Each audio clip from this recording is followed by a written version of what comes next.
Welcome to genius classes.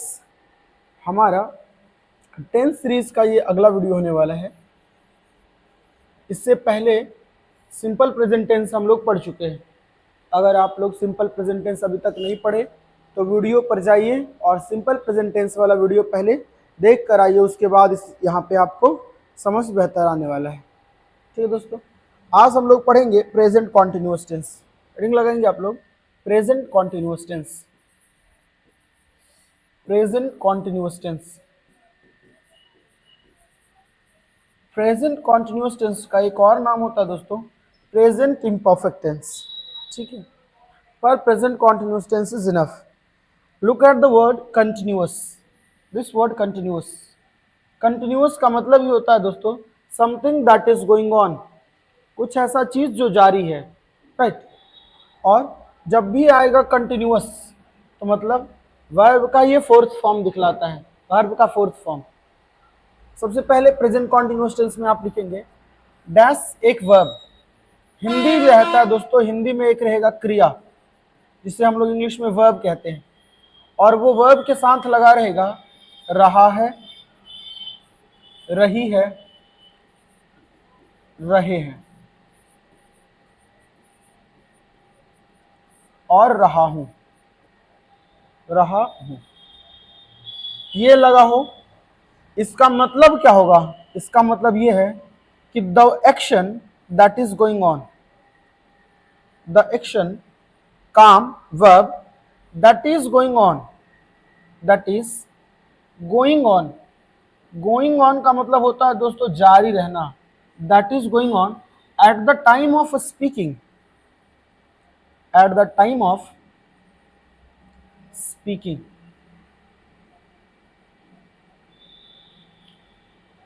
यहां पे ध्यान देने वाला बात यह है द एक्शन का मतलब है दोस्तों काम या वह काम। The action that is going on जो जारी है, दैट इज गोइंग ऑन जो जारी है, eight the time of speaking बोलने के समय, वैसा काम जो बोलने के समय जारी है वो प्रेजेंट कॉन्टिन्यूअस टेंस में आता है। ठीक है, अब देखिए कंटिन्यूअस का मतलब है क्या दोस्तों? वर्ब का फोर्थ फॉर्म। तो स्ट्रक्चर कैसे बनेगा? सबसे पहले हम लोग सब्जेक्ट लिखेंगे, और अभी हम लोग देखे चुके यहाँ पे कंटिन्यूअस है तो वर्ब का फोर्थ फॉर्म। वर्ब का फोर्थ फॉर्म एक्सिलरी वर्ब दो के साथ आ सकता है, वो ये बी के साथ आता है, और बी में आता है इज एम आर, और दूसरा आता है वॉज और वर। ध्यान रखेंगे केवल और केवल यही दो एक्सिलरी वर्ब्स हैं, इज एम आर और वॉज वर, जिसे हम लोग एक वर्ड में बी कह सकते हैं। ये बी का ही फॉर्म है, बी का ही फॉर्म है।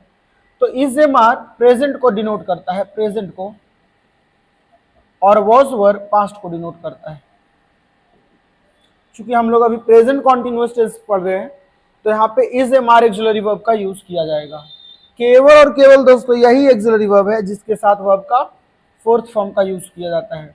इज एम आर और वॉज वर्ब के साथ वर्ब का चौथा फॉर्म का इस्तेमाल किया जाएगा। तो चूंकि अभी हम लोग प्रेजेंट पढ़ रहे हैं तो इज एम आर का यूज करेंगे, पास्ट का वॉज वर्ब का यूज नहीं करेंगे। तो यहाँ पे एक्सिलरी वर्ब लगाएंगे इज एम आर। उसके बाद वर्ब का फोर्थ फॉर्म, उसके बाद आपको लिखना है ऑब्जेक्ट, अदर वर्ड्स, और उसके बाद फुल स्टॉप।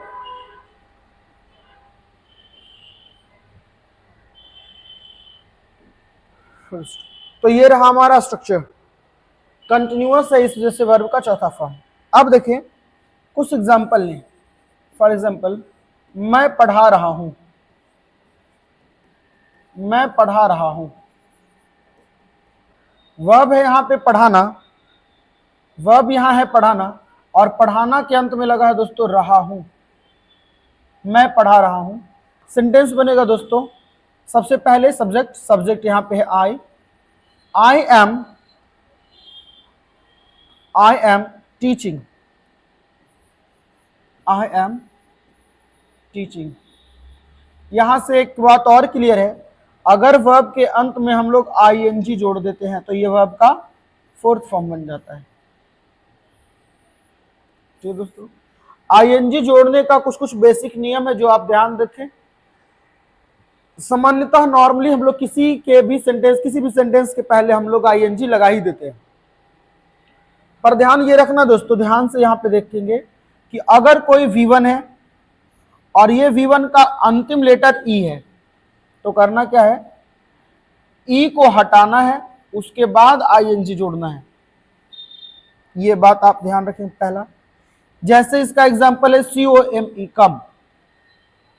कम में दोस्तों ई है लास्ट में, तो ई है तो ई को हटाइए, पहले COM लिखें और उसके बाद ING, दैट इज कमिंग। ठीक है, पहला ये ध्यान रखना है। और दूसरा एक और ध्यान रख लेना दोस्तों, अगर कोई V1 हो और V1 का अंत हो IE से, तो पहले हम लोग IE को हटा के और IE के जगह पे Y हम लोग रखेंगे। IE को हटाएंगे, IE को हटाने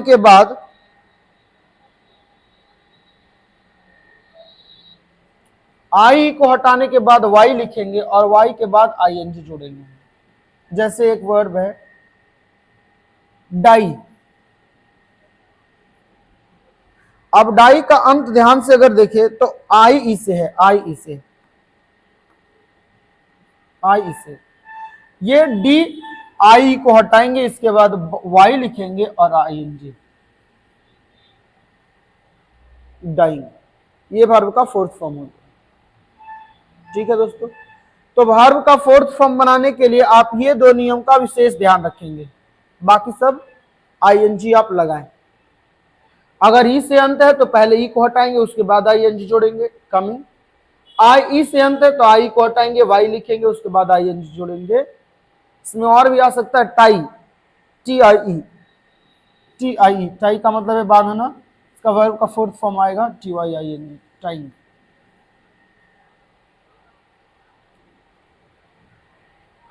तो अब अगला सेंटेंस की ओर चलते हैं। जैसे एक और सेंटेंस मैं आपको लिखता हूं दोस्तों, मैं पढ़ा रहा हूं और आप पढ़ रहे हैं। मैं पढ़ा रहा हूं,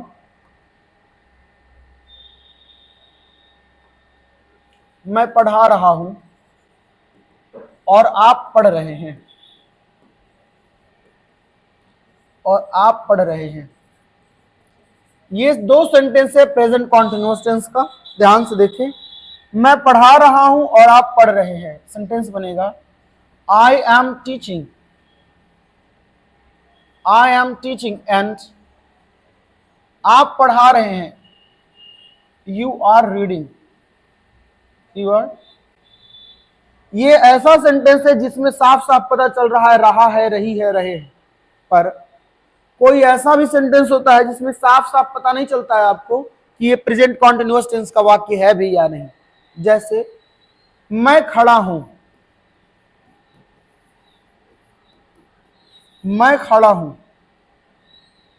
इसमें तो रहा रही नहीं है दोस्तों। क्या मैं खड़ा हूं में रहा रही है? नहीं। पर ये सेंटेंस को अगर ध्यान से देखें तो ये कह रहा है कि हम प्रेजेंट कॉन्टिन्यूअस टेंस का है। क्यों? यहां पे दूसरा बात देखे, the action is going on at the time of speaking, बोलने के समय काम जारी है। अगर बोले दोस्तों कि मैं खड़ा हूं, इसका मतलब क्या है? मैं अभी भी खड़ा हूं। सेंटेंस जो है मैं खड़ा हूं, इसका मतलब क्या है? मैं अभी भी खड़ा हूं, बोलने के समय मेरा खड़ा रहना जारी है, कंटिन्यूअस टेंस है दोस्तों। मैं खड़ा हूं, आई एम स्टैंड नहीं लिख सकते आप, आई एम स्टैंडिंग। आप बैठे हैं, सेम बात होगा दोस्तों, आप बैठे हैं में भी। जब हम बोलते हैं आप बैठे हैं, इसका मतलब कॉन्टिन्यूअस टेंस रहा रही नहीं लगा है। आप बैठे, कॉन्टिन्यूअस टेंस रहा रही नहीं लगा है। पर अगर आप ध्यान से देखेंगे तो ये सेंटेंस कॉन्टिन्यूअस टेंस का ही है। यू आर क्या लिख देंगे? यू आर सिट, नहीं दोस्तों, यू आर सिटिंग। और ये डबल TING वाला एक नियम बच गया दोस्तों। समझे? डबल टी भी कहीं कहीं लगाया जाता है। कब लगाया जाता है? जब कोई वावेल रहता है, फिर इधर कॉन्सोनेंट रहता है, उसके बाद सिटिंग। यू आर सिटिंग, आप बैठे हैं। आप दोनों सेंटेंस एक साथ जोड़ देंगे। आप बैठे हैं और मैं खड़ा हूं। आप बैठे हैं और मैं खड़ा हूं। दोनों कॉन्टिन्यूअस टेंस एक साथ है, तो आप बनाए इसका। आप बैठे हैं और मैं खड़ा हूं। You are sitting. You are sitting and I am standing.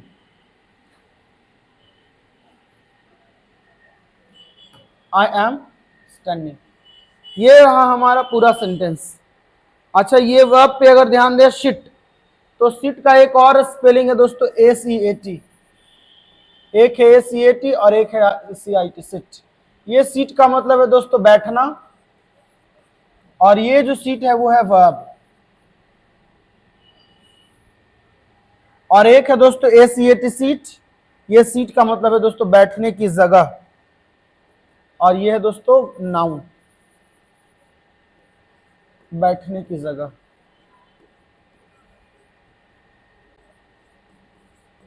तो ये सब नाउन को आप ध्यान से देखते चलेंगे, ठीक है।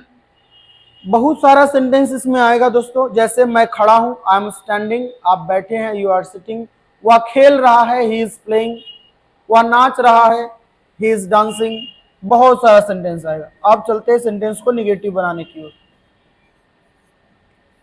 सेंटेंस का निगेटिव कैसे बनता है दोस्तों? सेंटेंस निगेटिव कैसे होता है? अगर सेंटेंस के अंत में हम लोग एक्सुलरी वर्ब के अंत में, एक्सुलरी वर्ब के साथ में, ऐसे सही होगा। एक्सुलरी वर्ब के साथ में आप नॉट जोड़ दें, उसके बाद वर्ब का फोर्थ फॉर्म ऑब्जेक्ट, उसके बाद फुल स्टॉप,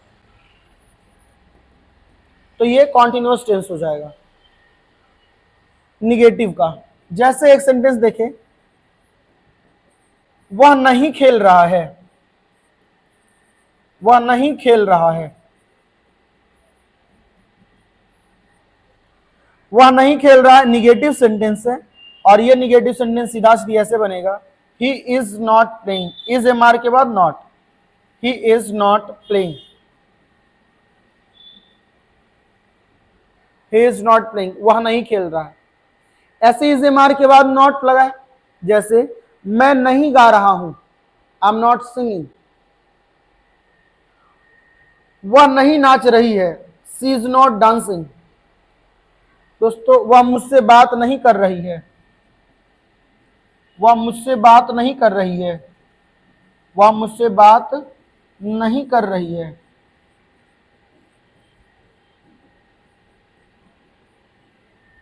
वह मुझसे बात नहीं कर रही है। सेंटेंस बनेगा, she is not talking. She is not talking to मी।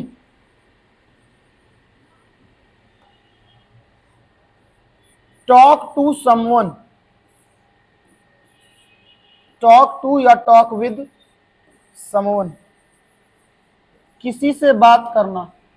जब बात करना है दोस्तों, वर्ब अगर टॉक रहे तो इसके साथ दो प्रीपोजिशन, आप टू लगा सकते हैं और विद लगा सकते हैं, दोनों में से कोई एक, दोनों सही होता है। जैसे वह मुझसे बात नहीं कर रही है, she is not talking to me, या she is not talking with me, both the sentences are correct. दोनों सेंटेंसेस ठीक। अब आगे आते हैं हम लोग इंट्रोगेटिव सेंटेंस की ओर।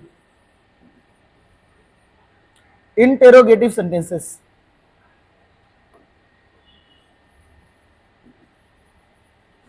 Interrogative sentences.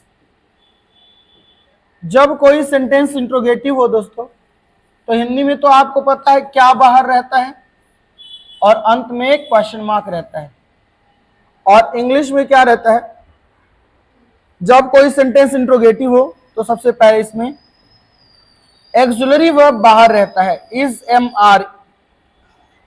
यहां पे एक्सुलरी वर्ब, इसी को हेल्पिंग वर्ब कहते हैं, इज एम आर है तो इज एम आर बाहर रहेगा। उसके अकॉर्डिंग सब्जेक्ट का यूज करेंगे। अगर सेंटेंस निगेटिव है तो यहां पे नॉट लगाएंगे, लेकिन अगर सेंटेंस निगेटिव नहीं है तो छोड़ देंगे। वर्ब का फोर्थ फॉर्म, चूंकि इज एम आर के साथ वर्ब का चौथा फॉर्म ही लगता है, और सेंटेंस भी कंटिन्यूअस है तो वर्ब का चौथा फॉर्म। उसके बाद ऑब्जेक्ट, अब क्या से शुरू होने वाला सेंटेंस हमको सोचना है, क्या से शुरू होगा और उसके बाद एक क्वेश्चन मार्क रहेगा अंत में। जैसे फॉर एग्जांपल, क्या मैं आपकी मदद कर रहा हूं?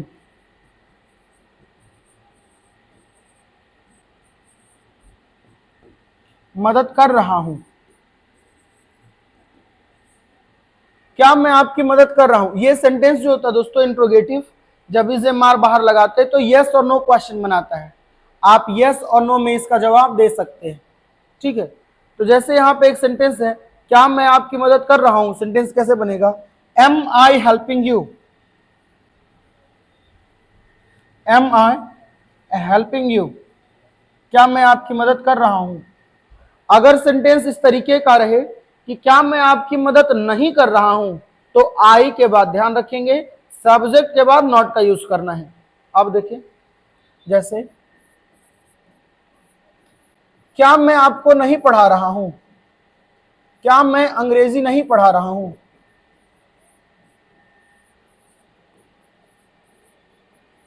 ऐसे एक सेंटेंस, क्या मैं अंग्रेजी नहीं पढ़ा रहा हूं, सेंटेंस क्या बनेगा दोस्तों? एम आई नॉट, सब्जेक्ट के बाद नॉट, सब्जेक्ट के बाद not. Am I not teaching you, am I not teaching you English. क्या मैं आपको अंग्रेजी नहीं पढ़ा रहा हूं। ऐसे ही सेंटेंस आपको किसी को क्वेश्चन करना है कॉन्टिन्यूअस टेंस में, तो आप इज एम आर का यूज करेंगे। जैसे क्या वह नहीं खेल रहा है, कुछ सेंटेंस और देखेंगे, क्या वह नहीं खेल रहा है, क्या वह नहीं खेल रहा है। सेंटेंस कैसे, क्या वह नहीं खेल, वह के अकॉर्डिंग क्या लिखेंगे दोस्तों? Is he not playing, is he not playing. अगला सेंटेंस रहेगा, क्या वह एक भाषण दे रही है, भाषण दे रही है। भाषण देने के लिए एक वर्ड यूज होता है दोस्तों, deliver a speech, deliver a speech, भाषण देना, भाषण देना। क्या वह एक भाषण दे रही है, सेंटेंस बनेगा is she delivering, is she delivering a speech, is she delivering a speech, क्या वह एक भाषण दे रही है। तो ये सेंटेंस इंट्रोगेटिव बना। अब इसका आंसर आप यस और नो में दे सकते हैं। जैसे क्या मैं आपको अंग्रेजी नहीं पढ़ा रहा हूं, am I not teaching you English. आपको बोलना yes you are teaching me English, हाँ आप मुझे अंग्रेजी पढ़ा रहे हैं, सही बात है। तो ये कॉन्टिन्यूअस टेंस रहा दोस्तों इंट्रोगेटिव सेंटेंस का। अब देखेंगे इंपॉर्टेंट चीज है डब्ल्यू एच क्वेश्चन। अगला हेडिंग लगाएं W H question. W H question में क्या होता है दोस्तों, एक क्वेश्चन वर्ड होता है और वो क्वेश्चन वर्ड का आंसर आप लोग यस और नो में नहीं दे सकते हैं। उसके लिए एक स्पेशल वर्ड का इस्तेमाल आपको करना पड़ेगा। जैसे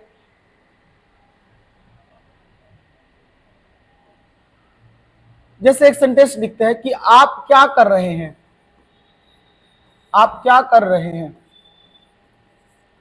ये सेंटेंस में ये जो वर्ड है क्या, ये जो वर्ड है दोस्तों क्या, ये क्या है, क्वेश्चन वर्ड है।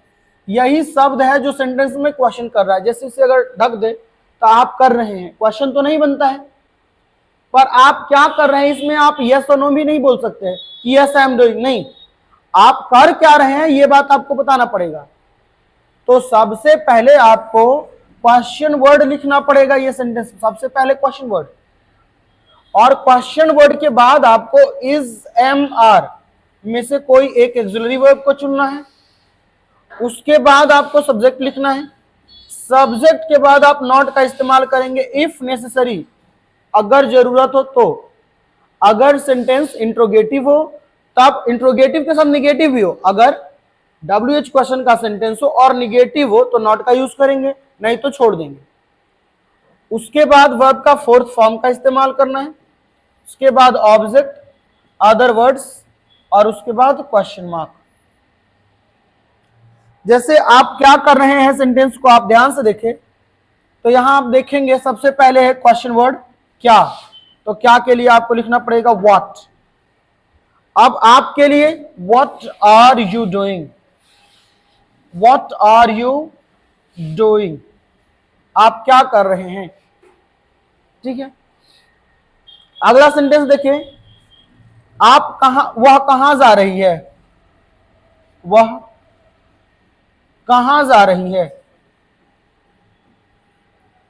वह कहां जा रही है, तो एक ये सेंटेंस है कहां, कहां के लिए आप वर्ड यूज करेंगे वेयर, वेयर, और वह के अनुसार is, where is she going, where is she going, वह कहां जा रही है, where is she going, where is she going.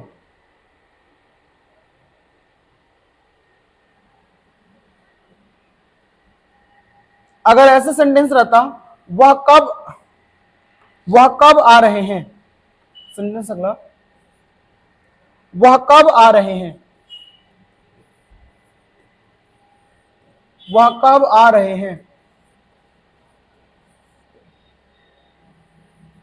वह कब आ रहे हैं, तो सबसे पहले कब के लिए एक वर्ड लिखेंगे when, और ही के according is, when is he coming, when is he coming। आपको अगर क्वेश्चन वर्ड लिखने में दिक्कत है तो आपको यहां पे मैं पूरा क्वेश्चन वर्ड आपके सामने लिख देता हूं दोस्तों, जो आप क्या यूज होता है वो। पहला आप लिखेंगे व्हाट, जो आपको पता है वो नहीं लिखना है आपको, जो नहीं पता है वो आपको लिखना है व्हाट। दूसरा लिखना है हु, कौन। तीसरा लिखना है हुम, किसे, और इसी के साथ फॉर हुम एक लिख लेंगे, किसके लिए, किसके लिए। जहां पे व्हाट लिखे हैं दोस्तों यहां पे लिख दे फॉर व्हाट, किस लिए, फॉर व्हाट किस लिए। व्हेन कब, वेयर कहां, एक लिखेंगे हुज किसका, समझे। तो ये सब क्वेश्चन वर्ड्स है जिसका ज्यादातर हम लोग इस्तेमाल करते हैं। अच्छा व्हेन लिखें तो यहां पे लिख देंगे सिंस व्हेन, सिंस व्हेन कब से, या हाउ लॉन्ग, हाउ लॉन्ग कब से, और कब तक, until when, until when कब तक।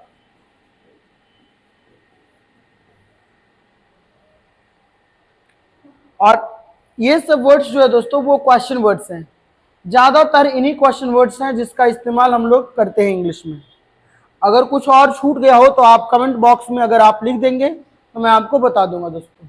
वैसे इससे ज्यादा कुछ रहता नहीं है, बस इतना ही। आप देखेंगे जैसे वह कब आ रहे हैं तो यहाँ पे आप वर्ड कर यूज करेंगे when, when is he coming. एक और सेंटेंस लिखते हैं, आप किसका इंतजार कर रहे हैं,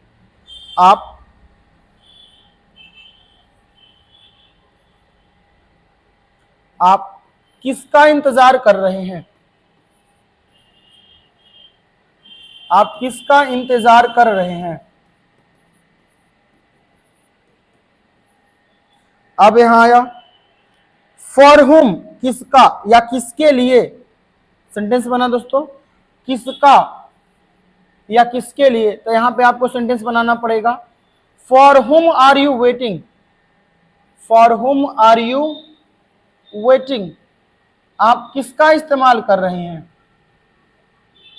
अच्छा इसी तरीके से एक सेंटेंस, आप किस चीज का इंतजार कर रहे हैं, for what are you waiting, या what are you waiting for. दो तरीका है इसका बनाने का, आप किसका इंतजार कर रहे हैं, आप क्या चीज का इंतजार कर रहे हैं। सेंटेंस बनेगा what are you waiting, what are you waiting. या सेंटेंस बनेगा what are you waiting for, what are you waiting for. For what are you, for what are you helping, पहला ऐसे सेंटेंस लिखेंगे for, for what are you waiting, और what are you waiting for, what are you, what are you waiting for, waiting for. तो इस तरीके से दो question, इसी सेम चीज का दो तरीके से आप बता सकते हैं। आप फॉर व्हाट लिखे या वेटिंग फॉर लिखे, व्हाट के साथ उधर, तो दोनों का भी मीनिंग लगभग सेम ही होता है। ठीक है दोस्तों, तो यहां तक हम लोग पढ़े present continuous tense, something that is going on at the time of speaking, उसका स्ट्रक्चर पढ़े, subject plus is am are plus before, negative का स्ट्रक्चर इज एम आर के बाद not, interrogative is am are subject से पहले, question word सबसे पहले question word वाला WH क्वेश्चन। अब हम लोग अगले वीडियो में पढ़ेंगे, हम लोग अगले क्लास में हम लोग पढ़ेंगे इसका प्रैक्टिस, प्रेजेंट कॉन्टिन्यूअस टेंस का प्रैक्टिस, और उसका अगले क्लास में हम लोग पढ़ेंगे स्पेशल रूल्स और उसका फिर प्रैक्टिस। इस तरीके से तीन तीन वीडियो से हम लोग, तीन तीन क्लासेस से हम लोग पूरा प्रेजेंट, पूरा टेंस हम लोग कंप्लीट करेंगे, हर एक टेंस का 3 वीडियो। तब तक के लिए थैंक यू वेरी मच दोस्तों।